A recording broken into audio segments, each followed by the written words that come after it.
ओम ह्रीं भुवनेश्वर्यै नमः। आज निर्दयी ऋण विषय विचार करा कौन व्यक्तिर जातक दशम स्थान जदि सूर्य चंद्र मंगल अवस्थान करि निर्दयी ऋणर दोष सृष्टि होता है। पूर्वपुरुष माने पूर्व परजन्म कौन घर अग्निदाह करें कहारी घर पोड़ी देइछन्ति, जीव हत्या करिछन्ति, मनीष हत्या करिथान्ति। यही भली पाप कर्म करिथिबारु ये जन्म पुओ नाती मानकर जातक निर्दयी ऋण सृष्टि होता है।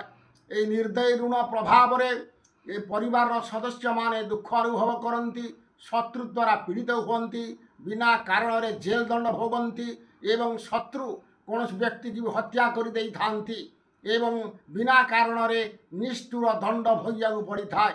यही ऋण द्वारा प्रवंशानुक्रमिक यही ऋणर पाप गोड़े थाए। यार प्रतिकार भी शास्त्र दि जाइए। 43 दिन पर्यंत काऊ को आपण मुढ़ी चूड़ा खाइया दिंतु एवं कम्हार को पुरुणा लुहा दान करंतु एवं विष्णु मंदिर रे होम यज्ञ करी ब्राह्मण मान को भोजन दिंतु, यथाशक्ति दक्षिणा दान करंतु।